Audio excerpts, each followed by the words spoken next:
The very time when we start reviewing Harry Potter. One of the icons of a whole generation, which after almost 20 years does not lose its relevance, the franchise of our childhood. The first book was published in the year I was born, and this is incredible. The film was released in 2001 and was entrusted to shoot not just to anyone, but to Chris Columbus as the director and Stephen Kloves as the screenwriter. The project was officially launched in 1999 after Warner Brothers got the rights to adapt the first 4 novels from J.K. Rowling. And now I propose to review and rank all 8 movies together. And if you like this video, subscribe to my channel, it will help to promote it and will give me a chance to make more videos on this topic. The film begins with the wizard being shown to us. This is wonderful. The honest average playgoer immediately understands what is it gonna be. Surprisingly, there are a lot of people in the world who have never watched Harry Potter, and even more have not read the book. Even I've read the first part only this year. Dumbledore and McGonagall meet Hagrid on Privet Drive, who is driving little Harry Potter on his flying motorcycle. Despite Dumbledore's words, was it really worth entrusting Harry to Hagrid? Dumbledore gives little Harry to Dursley, or rather leaves him under the door at night. At night? On the street? Under the door? In winter? Baby? Now, through the years, it is completely obvious why Dumbledore wanted Harry to grow up in Spartan conditions, but nevertheless, he could grow completely tortured and with absent personality. Rowling herself describes Dursley as the worst muggles in the whole wide world, but at the same time, in the real life, there are more people who treat their own children even worse. Since Harry is not crazy and has no deviations, then his aunt and uncle raised him well, looked after him, gave him education, at least some sort of. He's dressed and fed and moreover strives, daring and defending. Apparently someone here is exaggerating and the Dursley are quite ordinary, a little bit unpleasant and nervous family, but certainly not monsters. How normal is it to talk to a snake? I wanted to add a scene me talking to him, but he was not in the mood. You laughed when Dudley fell to the python, but you were scared for your own life. Pay attention to this. Potter has interesting inclinations. By the end of the summer, Harry starts to receive letters. Dude, this thing claims I have mail. This is boring.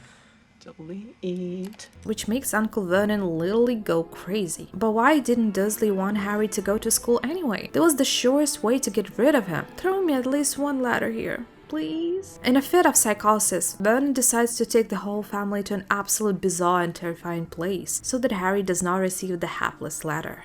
If Dursley never celebrated Harry's birthday, how does he know when it is? Well, maybe they celebrated Dudley's birthday and Harry asked about it. I love British people. Even at the sight of a hefty man, Dursley did not back down, was polite and courteous. Some strange dude got into the hut in some unknown place. Sorry about that. And said that Harry is a wizard. You're a wizard, Harry. Is it strange?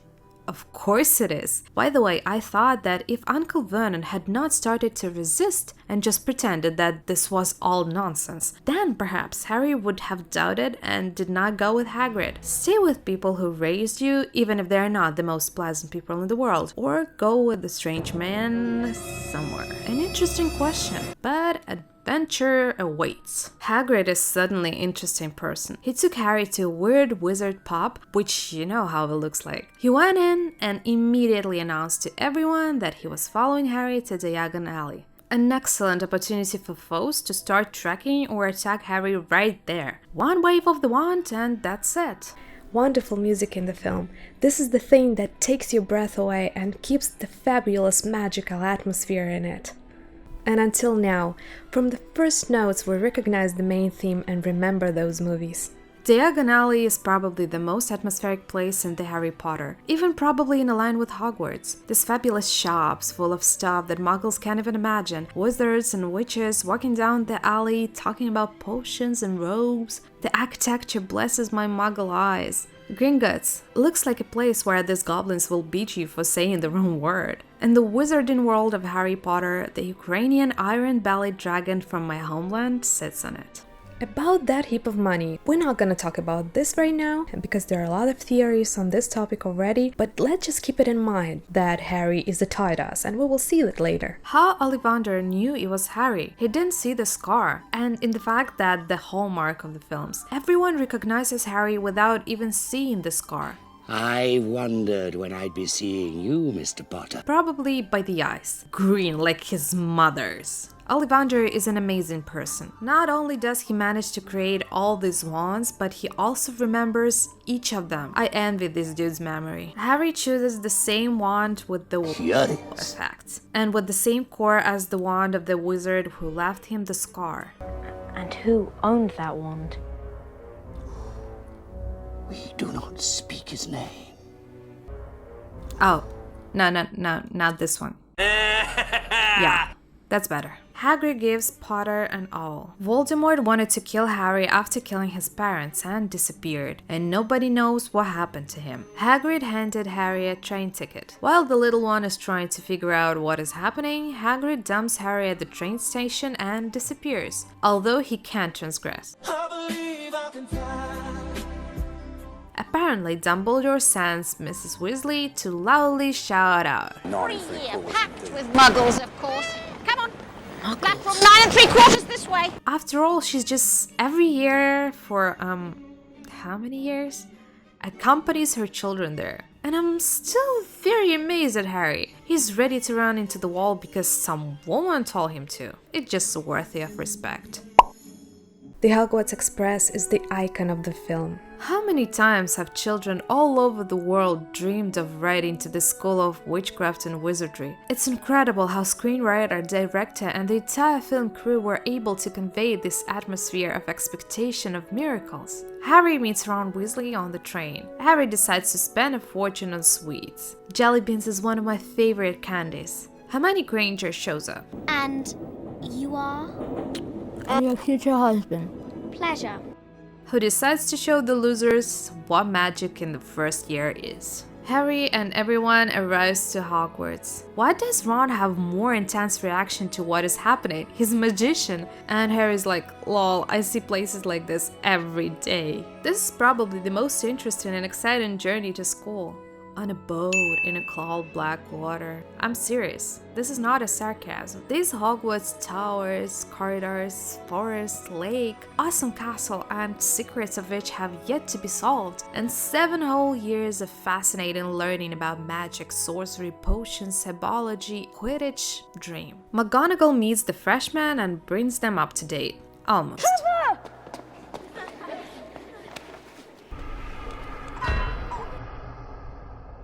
In the films and books, Slytherin, my house by the way, is always shown in a bad light.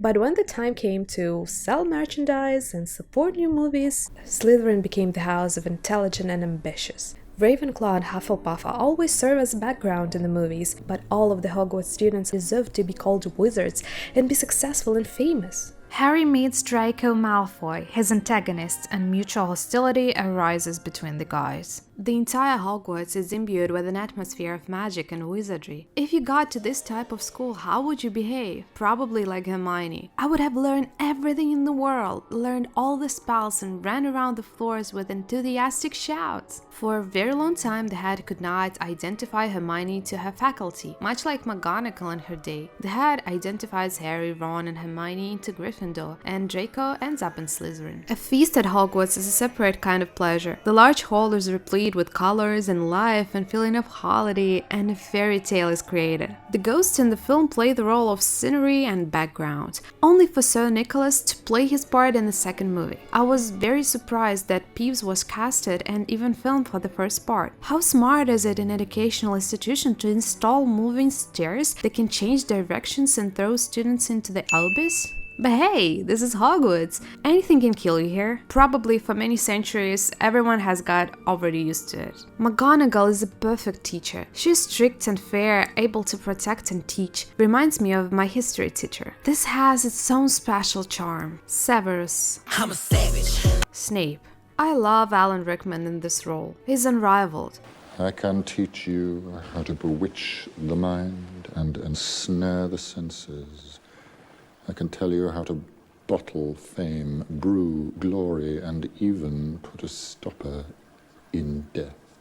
But how fair it is to settle personal scores with the child who first came to a lesson. Put a hand down, you silly girl.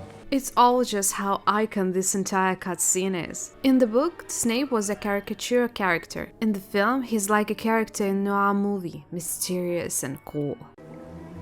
Well, why aren't you all copying this down? That's so funny how teachers in school already in the first lesson require students to have skills and knowledge, and for inability and ignorance, students are punished. Come back down this instant! This is what the teacher says to the student in trouble. At first, Harry looks organic in the film, but when Draco appears, Daniel clearly loses out in acting skills to Tom. Harry's first broomstick lesson ends up with a successful casting for a catcher in the Gryffindor Quidditch team. Harry, Ron, and Hermione wander where they shouldn't, and that's kind of their thing. Does anybody feel like we shouldn't be here? We're not supposed to be here. This is the 3rd floor. It's forbidden.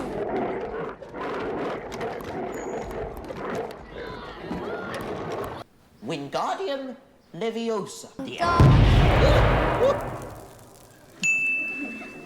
That's so funny that even teachers don't know what is going on at school and afraid of it. During the Halloween banquet, a troll bursts into the Hogwarts dungeon. The students are evacuated and the teachers are running to the showdown. Hermione, after boys bullying, hid in the girls' toilet. Harry and Ron ran after her and met the troll. The guys, thanks to their courage, save Hermione and knock out the intruder. Oh my goodness! Explain yourselves, both of you! Wait a minute. Doesn't it bother anyone that there's the teacher's job to protect and teach students, and not to scold them for saving their classmate? The young detectives figure out what a three-headed dog might be guarding and intend to stop Snape from getting it. At Gringotts, Hagrid took something out of one of the vaults. Said it was Hogwarts business, very secret. Harry's first game at Quidditch looks colorful and magical.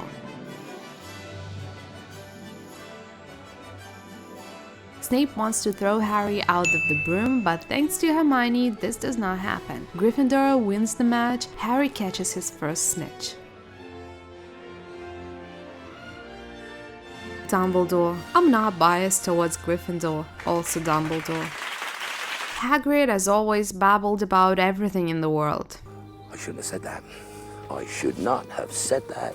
I shouldn't have said that. Christmas is coming, and this is exactly the moment why I consider the first part to be the most Christmas-related and fabulous. Just look at these trees, snow. Harry receives the Cloak of Invisibility as a gift and immediately goes to play up. Okay, take my words back. Filch is really scary, especially at night. Harry finds a magic mirror, sees his parents there, and starts coming to it every night until Dumbledore takes the mirror away and tells Harry not to look into it anymore. Harry, I still need you alive, but not crazy, so I'll take it. In my opinion, movies made Dumbledore more serious. In the books, it's funny and eccentric person. In movies, Dumbledore is the voice of reason. A sweet grandfather in the first two movies who can help and listen. J.K. Rowling is famous for adding a bunch of different details to her works. Of course, half of them will not play any special for the role. But Grindelwald and Dumbledore, to our deepest regret, were subjected to horrific tortures in the Fantastic Beasts movies. Sherlock, Watson and Mary find out what is under the hatch. That's what Fluffy's guarding on the 3rd floor. That's what's under the trapdoor. The Philosopher's Stone. Fluffy guards the Philosopher's Stone, and they go to Hagrid for a showdown. We know about the Philosopher's Stone! Meanwhile, Hagrid is messing with the dragon. Incredible people at Hogwarts. Hagrid alone is a prime example. Raise dangerous predators in the school grounds and believe that they're cute creatures. For the fact that the children were not in bed outside Hogwarts, they sent at night to a dark forest. Education top grade. Leaving children alone in the forest is a wonderful idea. Okay, then I get Fang. Fine. Just so you know, he's a bloody coward. Harry finds himself alone with danger, but... Oh, no, not that.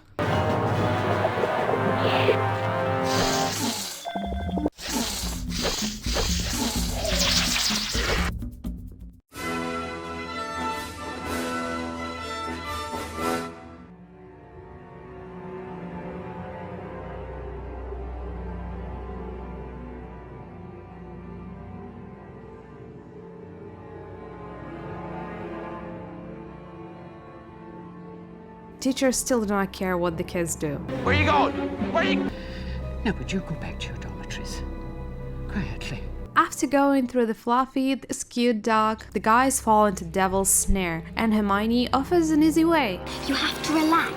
If you don't, it'll only kill you faster. Ron, as a real hero, does not give up, so Hermione saves his ass. The quest continues, and Harry decides to show his friends what he learned from those Quidditch trainings.